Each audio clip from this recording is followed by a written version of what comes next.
Hello, my dear students. Hope you are all fine. And of course, you are preparing for your upcoming exam also. And we expect to have a better day for us in future. Within upcoming days, we will be having the better days. And accordingly, of course, we are trying our level best to complete your educational part also.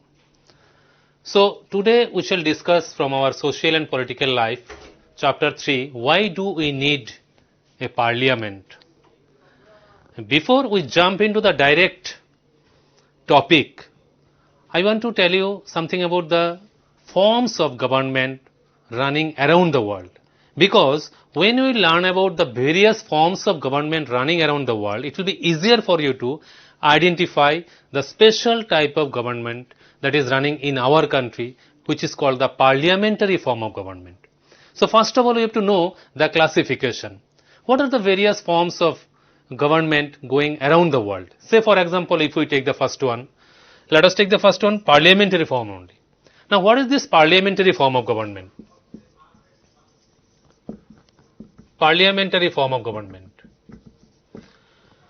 For this, the whole nation is divided into various constituencies.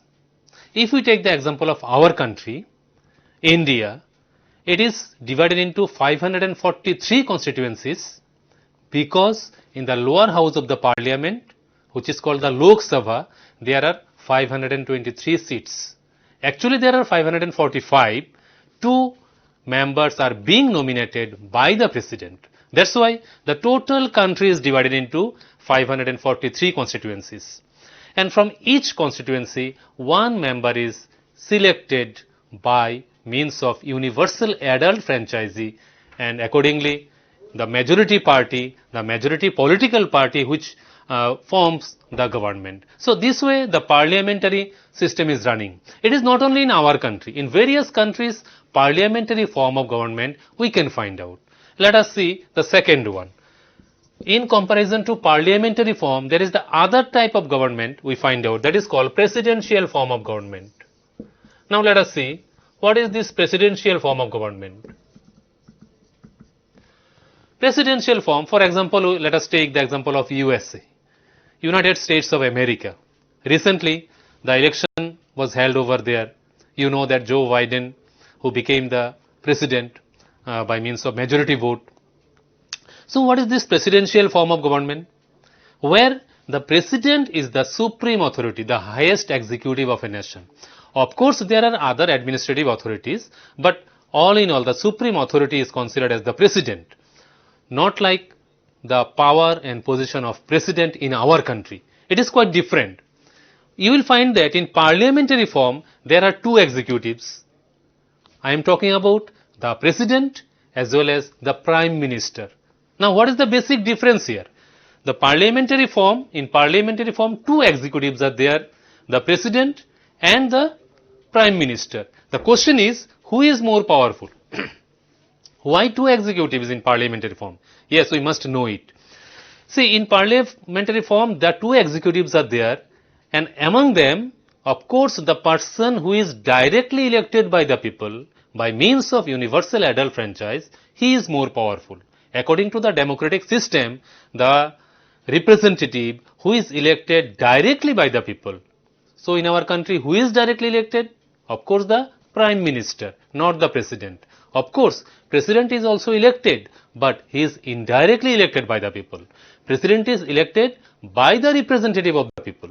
So the representative who is directly elected, he is more powerful. So this is the basic difference between parliamentary form of government and presidential form of government. Because in presidential form, president is directly elected by the people by means of universal adult franchise.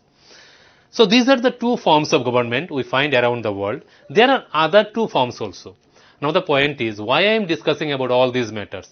Our topic is, why do we need a parliament? Because we need to know the various forms of government running around the world, so that you can classify, you can distinguish the parliamentary setup, then the other setup. So other two types we find out, which is called the federal system of government. Federal system of government. Now what is this federal system of government? A system of governance where there is more than one level of government. Let us take the example of our country, India again. In New Delhi, there is central government, you can call union government, which looks after the administration all over the country. At the same time, in each and every state, in each and every union territory, there is one administrative body.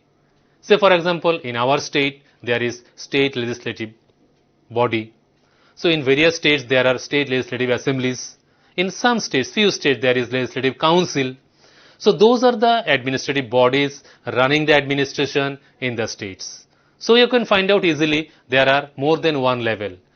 Even there are other levels also. Say for example, local self-government. In rural areas you find out the Panchayati Raj system. In urban areas you find the municipal corporation, municipality, Nagar Panchayat. So there are various stages, right from the union government, state government, local governments, various levels are there. So a system of governance where there is more than one level of government, it is called the federal system. Now in comparison to federal system, there is other type. What is that? It is called unitary form of government. Unitary form of government. Now what is this unitary form? We are comparing the first two and the second. Okay, the first and second there is a comparison between parliamentary and presidential form. The rest two, federal system and the unitary system, because there is some contradictions. There is some, we can compare this way. So unitary system means there is only one level of government. Say for example, the union government, which looks after the administration all over the country. There may be the other levels, but they are not sovereign authorities. They are not having their own supreme powers. Total control is done by the central government or the union government. That is called unitary form of government. In some countries, you may find out the admixture of federal and unitary form. In our country, it is almost like this, a admixture, but it's a combination of federal and unitary system we find out here. So hope you are getting the point that various types of governance we find around the world. Now let us come to the point that why India has opted for the parliamentary form. Okay, till now we have found the various forms of government which are running around the world in various countries. Second point we want to discuss today, that why India has opted for the parliamentary form. Our second question is, why India has adopted for parliamentary form.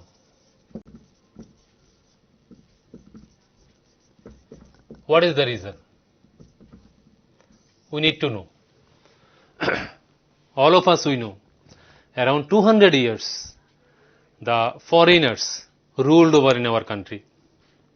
Right from the Battle of Plassey 1757, even before that, there was conflict with the Indian rulers and the foreign authorities. And accordingly it continued. The Sepoy Mutiny of 1857, then the emergence of Indian National Congress, who has led the freedom struggle in a particular direction, and eminent personalities were there, famous leaders were there. So accordingly, they have contributed enough, Mahatma Gandhi, Netaji Subhash Chandra Bose, so like that, many have given up their lives, laid down their lives for the sake of freedom. Now, Indian National Congress had demanded several times for inclusion of more Indians in the administration. But actually their demands were not strong enough. This was the policy of prayer and petition.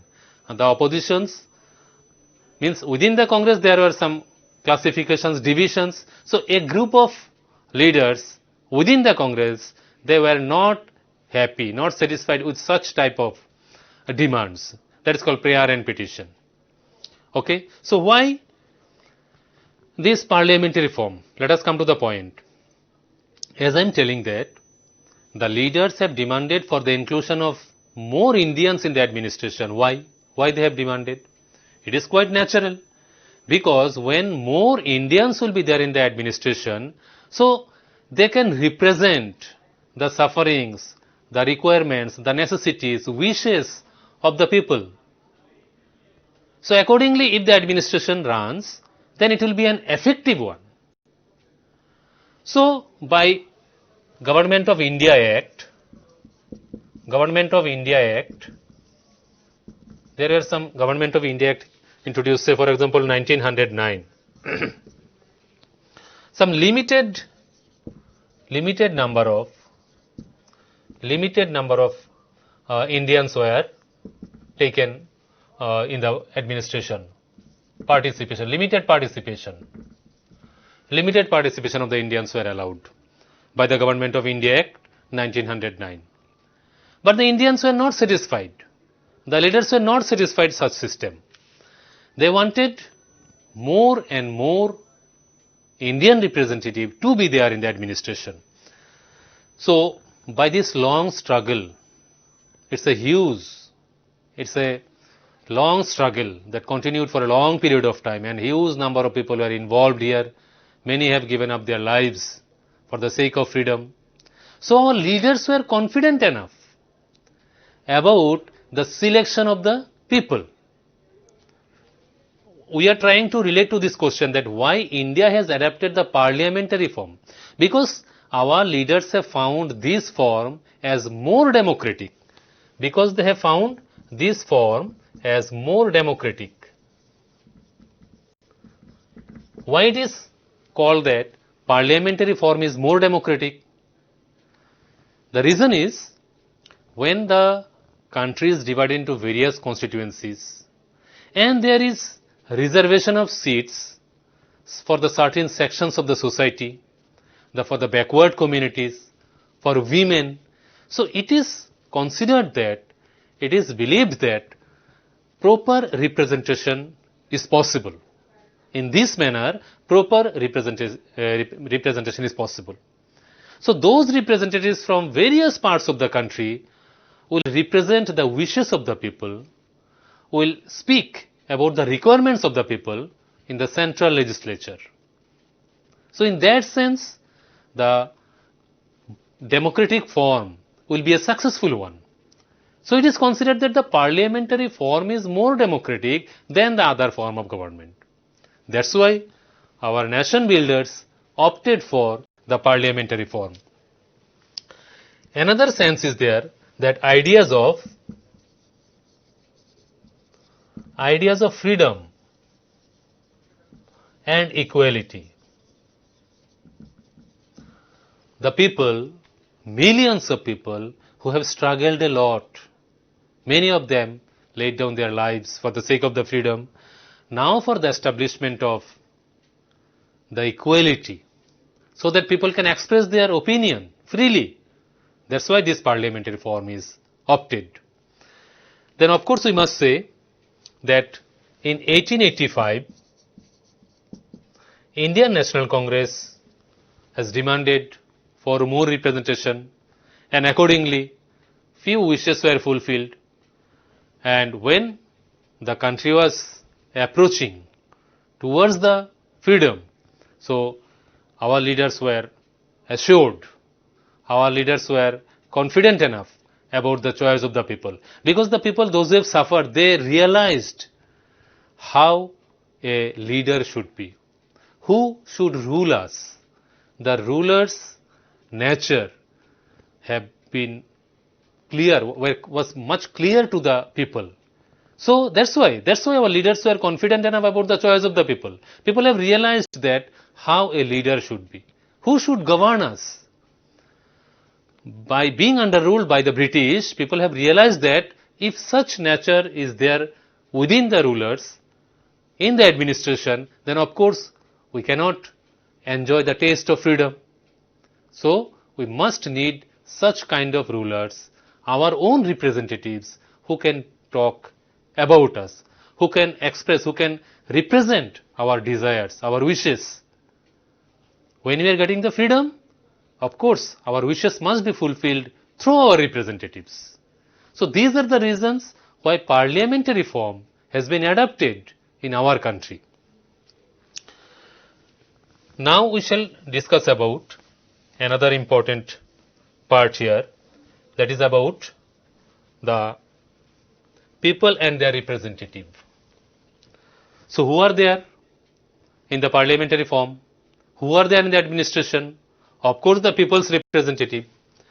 So now our topic is people and their representatives.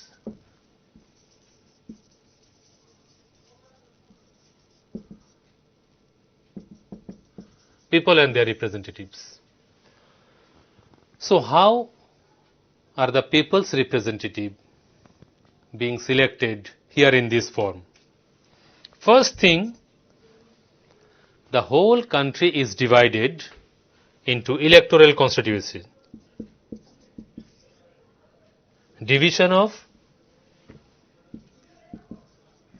the nation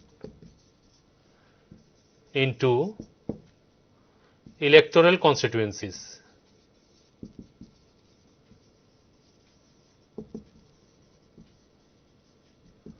The whole country is divided into various constituencies. As I said earlier, our lower house, the lower house of the parliament, Lok Sabha, for the election of Lok Sabha, there are 543 constituencies. These constituencies are nothing but the political divisions of a country. From each division, one representative will be elected by means of universal adult franchise. And these members, among these members, the party which will form the majority from a particular political party, the majority number of votes or the members are being elected and they will form the government. Yes, of course, sometimes it may happen that one single political party may not get the required number of seats. Means the majority number of seats they may not win singly. So in this case, what may happen? Yes, the answer is coalition government. Of course, you have heard the term coalition government. If a single political party gets the majority number of seats out of 543, then of course their leader will be called by the president to form the government. Otherwise, if a single political party do not get the majority number of seats, president may call the party who has got the majority number of seats, comparatively more number of seats, to form a coalition, or the leaders of some political parties, they themselves will form a coalition and they can approach to the president for the formation of government. So that way, these electoral constituencies are quite helpful for sending the representative in proper manner. Another important thing is that some constituencies are reserved for the scheduled castes or scheduled tribe or maybe for women. It is ensured that the backward communities representation should be done in a proper manner in the parliamentary form. And the section of women can express their views, can represent themselves properly in the central legislature. For this reason, the seats may be reserved for women also. So in that case, these constituencies are important. The division of the nation into political division is important. Then another important task here in this parliamentary system is the preparation of voters list. Preparation of voters list. Who will cast vote? Of course, you know, the person who is 18 years and above, he or she is eligible to cast vote in our country. And this method is called universal adult franchise. Now the question is that, is there any discrimination regarding the casting of vote? Of course not. In the parliamentary form, the core concept is universal adult franchise. So no person on the basis of caste or gender or religion or place of birth. No discrimination can be made while casting vote. So, preparation of the voters list is done in such a manner so that no single adult person's name is missing from the voters list. It is also called the electoral roll, which is prepared in various parts. In a single constituency, there may be many words, divisions, parts will be there. So this is done part-wise, so that it can be more specific and no single person's name is being missing from the list.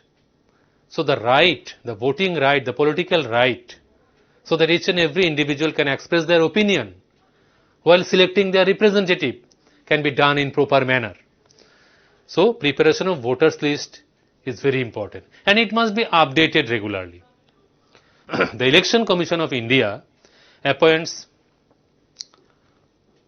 a group of people who conduct this business. They prepare the voters list and keep on updating it, because every year few boys and girls, of course, will attain 18 years and their names must be included in the voters list.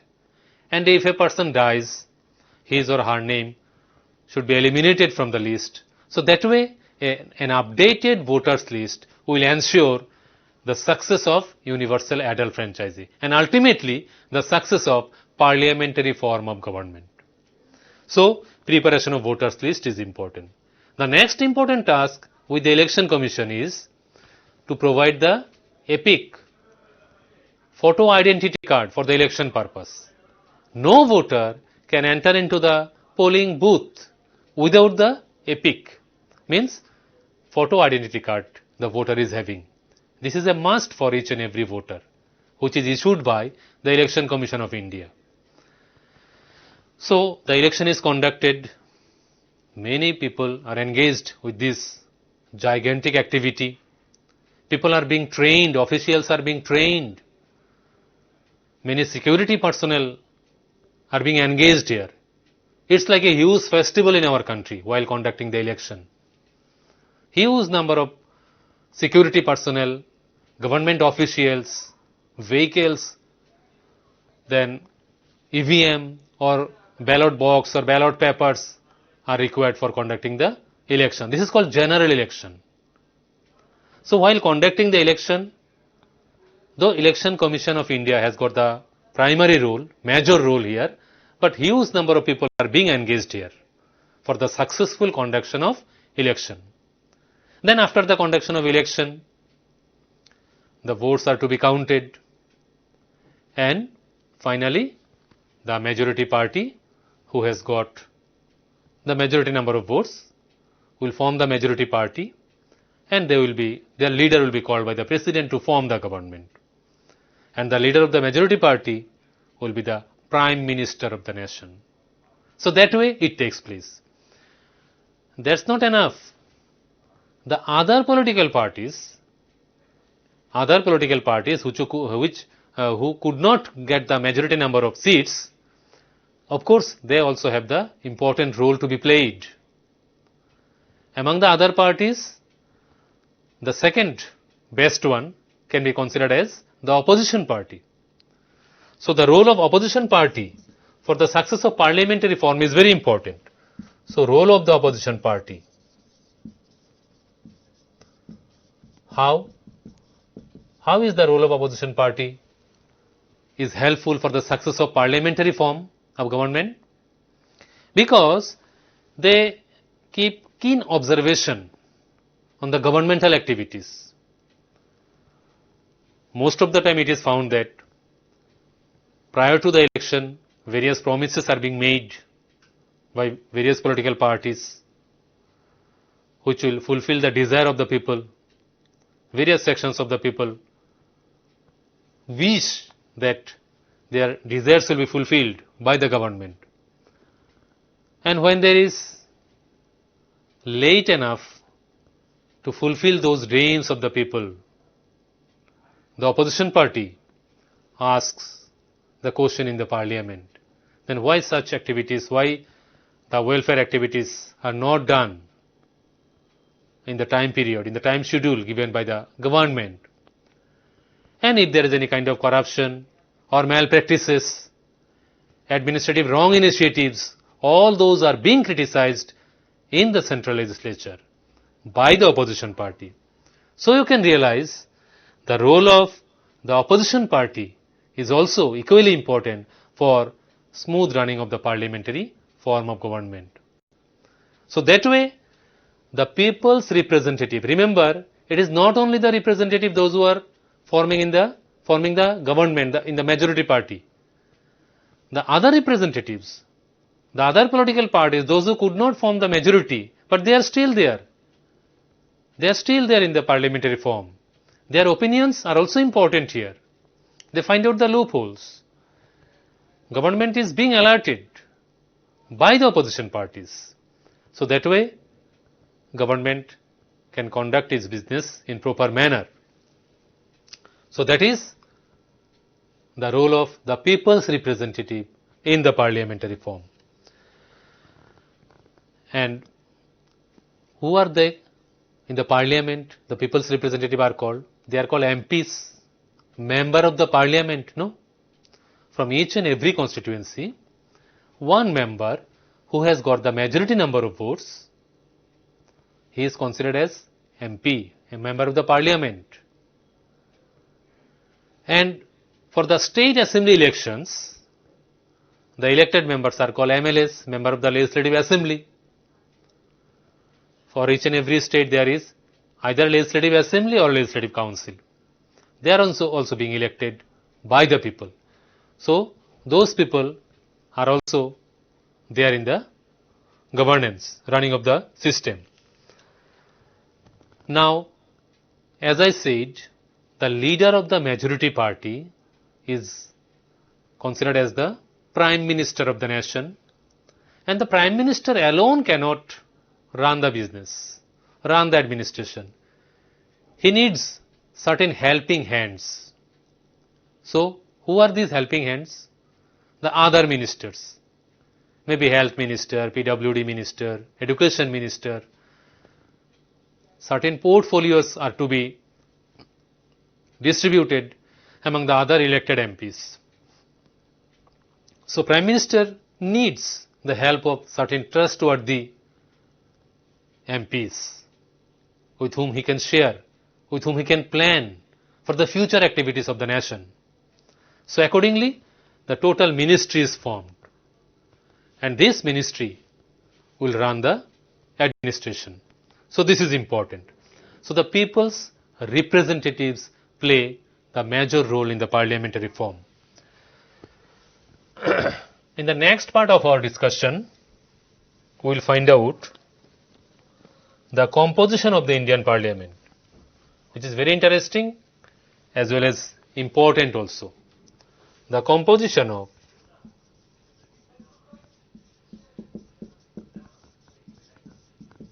of the Parliament.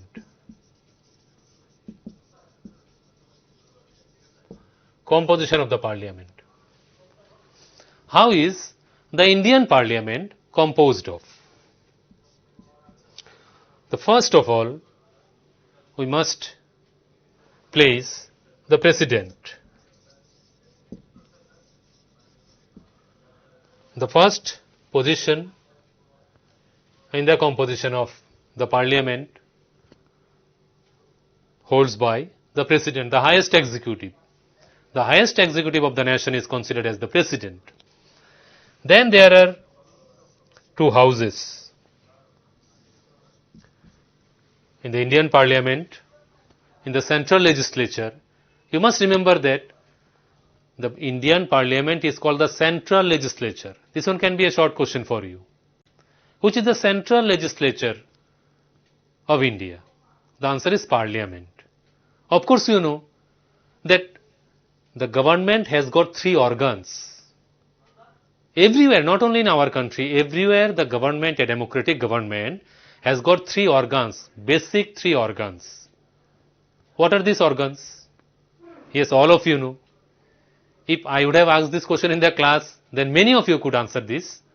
The three organs are the legislature, the executive and the judiciary. So our discussion on the parliament is concentrated on the legislative body basically. So the Indian parliament is headed by the president overall. Then there are two houses. Of course, you know, the upper house,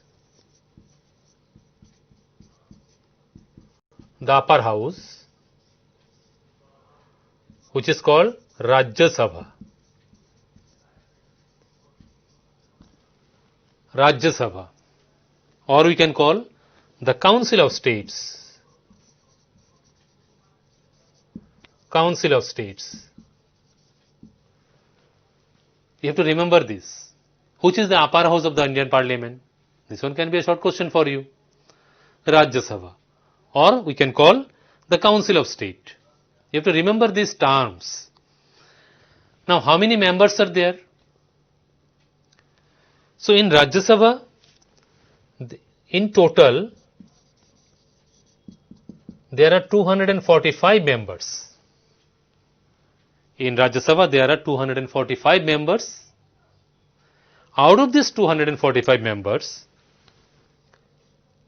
233 are indirectly elected by the people.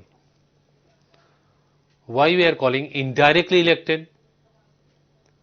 Because the members of Rajya Sabha are not elected by the people directly, not by means of universal adult franchise.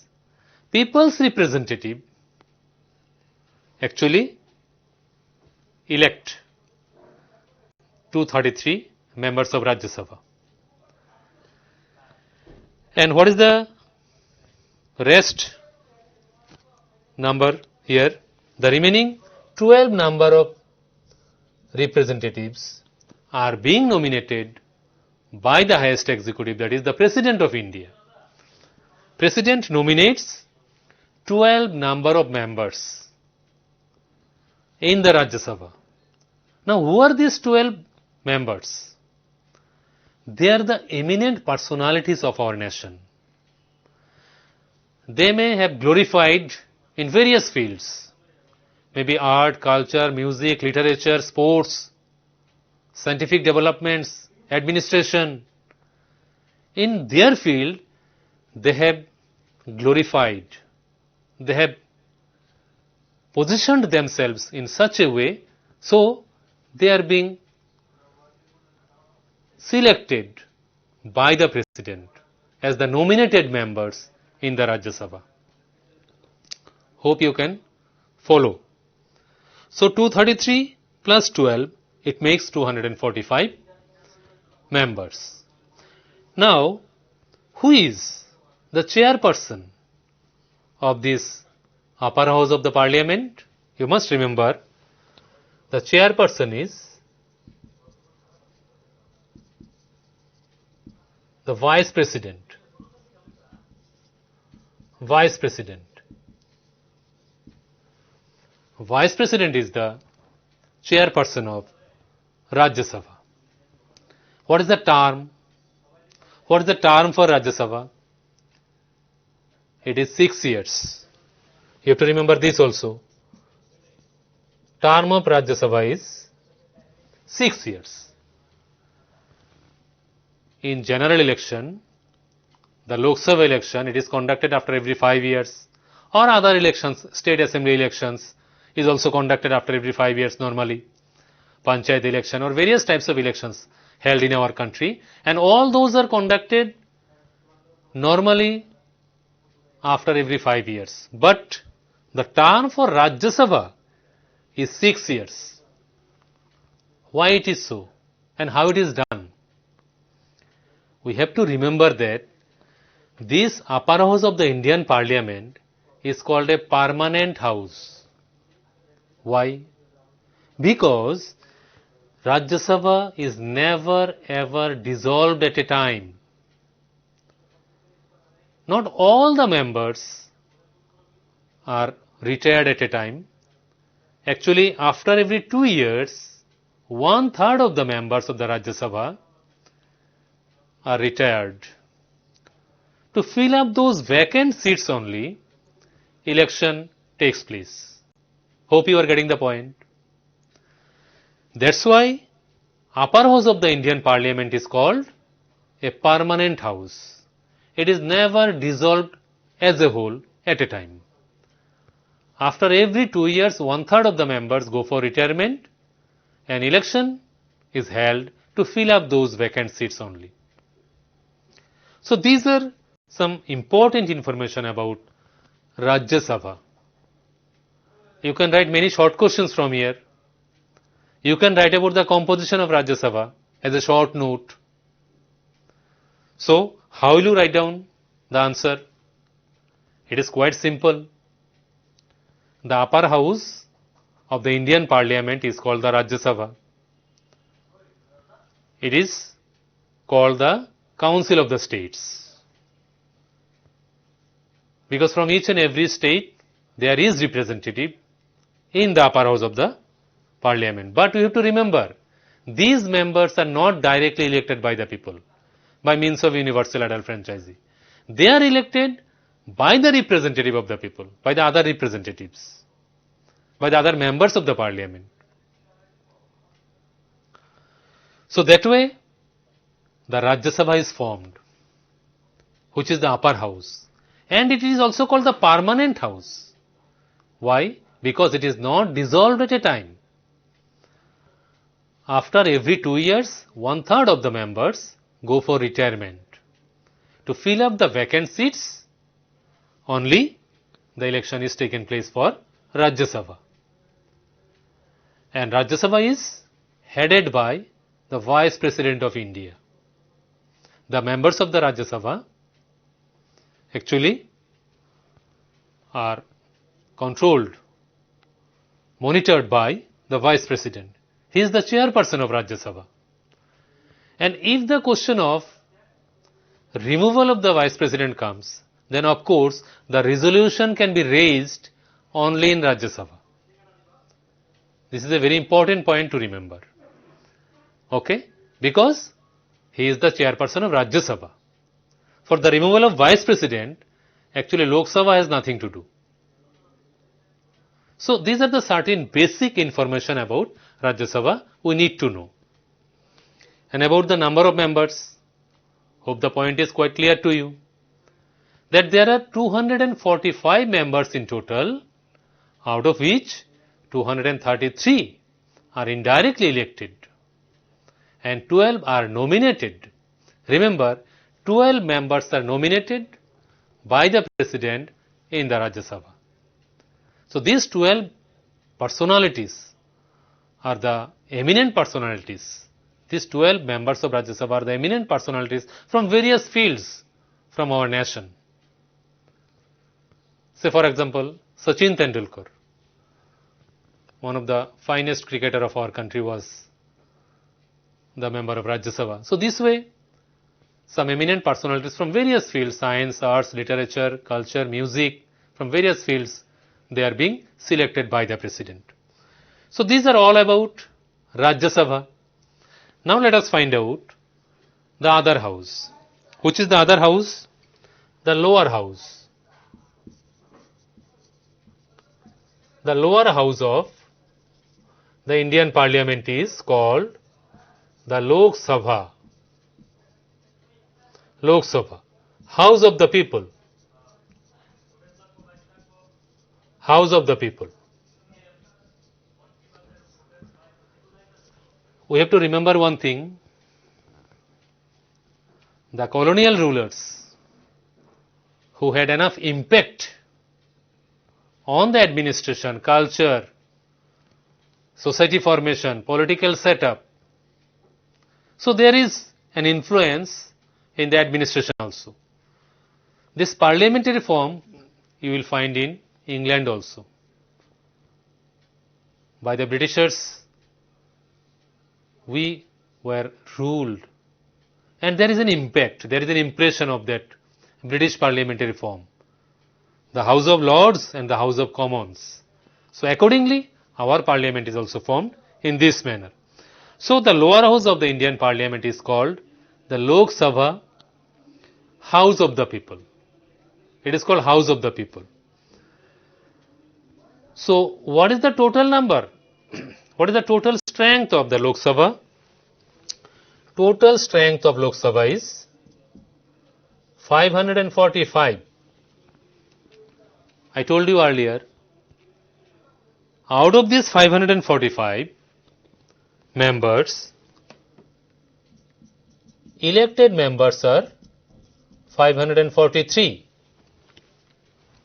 543 elected members are there in the lower house of the Indian Parliament, which is called the Lok Sabha. All of us we know that our country is divided into 543 political constituencies or electoral constituency, whatever you call. Means there are 543 political divisions of our country for the purpose of Lok Sabha election, which is also called general election, which is conducted after every 5 years. So in this manner, the Lok Sabha election is being conducted,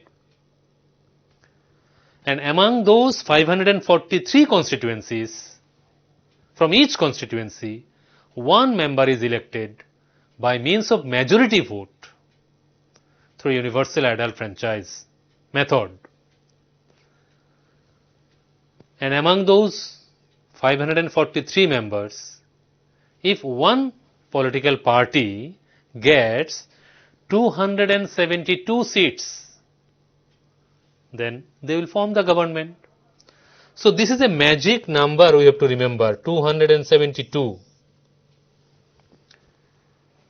So one single political party needs to get 272 seats in the Lok Sabha election to form the government. So the leader of that political party will be called by the president to form the government and to run the administration. Now it may happen that one single political party may not get 272 seats. Now I hope you are getting the point. Why this 272? You see, the total number of elected representatives in the Lok Sabha is 543. So there must be one more than half, and it becomes 272. That is called the majority vote, majority seats. So the political party, if a single political party do not get 272 seats, now what will happen? The answer is coalition government. Some political parties may come together to form this magic number 272 or more. Then they can approach to the president for the formation of the government. We have seen in our country the coalition government earlier also. So it is possible in the parliamentary system, either ruling by a single political party or a coalition government can be there. Now out of this 545, 543 are elected representatives. What about the remaining two? Yes, two members are nominated by the president in the Lok Sabha from the Anglo-Indian communities if he thinks that there is not enough representation from this community. Traditionally it is followed. So, as a whole we have discussed about the composition of the Indian Parliament, which is very, very important for you. Many short questions you can make from here, very short type answers, or one broad question, write in brief about the composition of the Indian Parliament. Then of course you will explain about the role of the president in brief, then the role of the Rajya Sabha, formation of the Rajya Sabha, Lok Sabha, you have to explain here. Now who is the chairperson in the Lok Sabha? Of course you have to remember The chairperson is Speaker. The chairperson in Lok Sabha is the Speaker. And who is the chairperson in Rajya Sabha? Of course, you can recall Vice President. So that way, the composition of the Indian Parliament we have discussed, and we have to remember that regarding the tenure there is difference. The tenure for Rajya Sabha is 6 years, whereas the tenure of the Lok Sabha is 5 years. After 5 years, Lok Sabha is dissolved as a whole in total. So there is fresh election. Again, the contest, competition for winning the power. So that way it goes on. So of course, I hope you have you understood the composition of the Indian Parliament, and many short questions you can make from here. Say for example, how many elected members are there in the Lok Sabha? So what is the answer? The answer is 543. And what is the total strength of Lok Sabha? The answer is 545. How many members are nominated by the President in the Lok Sabha? The answer is 2. And if the question is, how many members are nominated by the President in the Indian Parliament? If I would have asked this question in the class, then of course you could answer easily. What you will do? You will add 2 numbers. What are these 2 numbers? 12 are nominated in the Rajya Sabha by the President, and 2 are nominated in the Lok Sabha again by the President. So total 12 plus 2, 14. So you have to remember that 14 members are being nominated by the President in the Indian Parliament. So there is nothing to get confused. In Rajya Sabha, 12 members are nominated by the President, and in Lok Sabha, 2 members. So as a whole, there are 2 houses in the Indian Parliament. So as a whole, 12 plus 2, 14 members are being nominated by the President of India in the central legislature, that is called the Parliament. Hope the points are clear to you. Now we shall find out some other important part of this chapter, that is the function of the Indian Parliament. The role of the Parliament in the Indian administration. Functions of the Indian Parliament.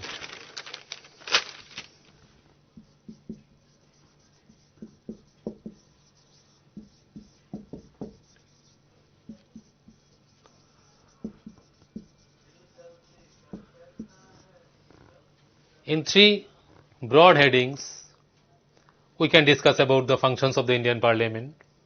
What are these 3 functions? First one is to select the national government. Select the national government.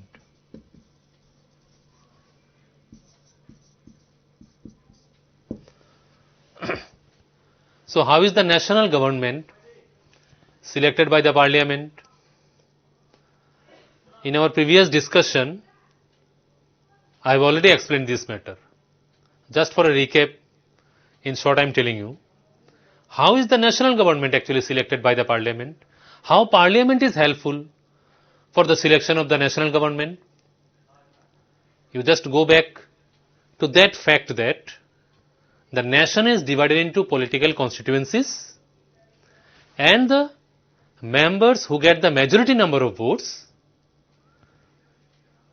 they will be considered as for the formation of the government. The President will call the leader of the majority party to form the government. So accordingly, the national government is selected. So from these constituencies, the representatives from various communities, from the backward communities, from the women section are also representatives are there. So accordingly, one of the finest way a democratic setup is done by the parliament. So the division of the political constituencies, preparation of the voters list, provision of the epic, conduction of election, counting of vote, all these things come under this matter. That is to select the national government. And we must remember that we must not forget about the role of the opposition party here. Because while the national government is selected by means of majority vote, of course, the opposition party also has important role to play. We have discussed earlier that the majority party, of course, they will form the government, but the opposition parties keeps the vigilant eyes how the government should run. Are the promises of the ruling party being fulfilled? The desires of the people, the wishes of the people, either fulfilled or not. If there is any kind of corruption, if there is any kind of malpractices, those are being observed. Keen observation is kept by the opposition parties. So accordingly, it is not only there to select the national government, but also for the smooth conduction of the administrative system, for smooth running of the democracy, the role of the opposition party is equally important here. And as I told that, the national government is selected and the leader of the majority party is the PM. Leader of the majority party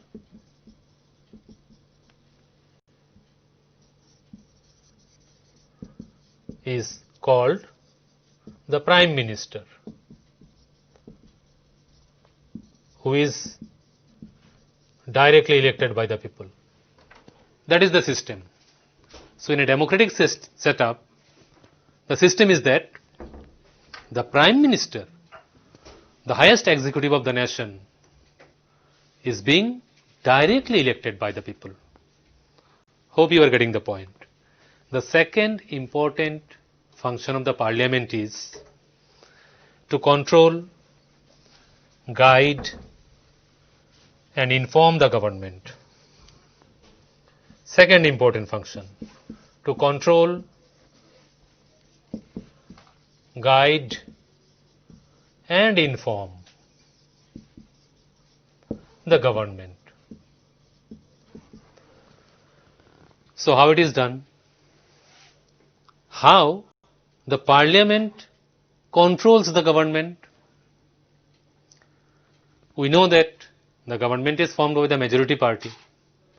Now, by means of majority votes, the government should not do any such thing which may hamper any section of the society, or they may get involved in some malpractices. That's why, to control the government, there are various processes. Say for example, one parliamentary procedure is question hour. Question hour. This is the first session of the parliament, Indian parliament. So when this question hour is occurred, the government is asked questions on various issues. Either the wishes of the people being fulfilled or not. The promises of the government are being fulfilled or not. Various types of questions are being asked here to the government. There is other sessions also, adjournment session. Various types of sessions are there through which parliament controls the government, guides and informs. As I told you, the representatives from around the nation are there in the parliament. So they inform the government regarding various types of shortcomings of the people. Those are to be fulfilled. So the government takes action plan in the parliament so that the people's desire can be fulfilled. So this is very important.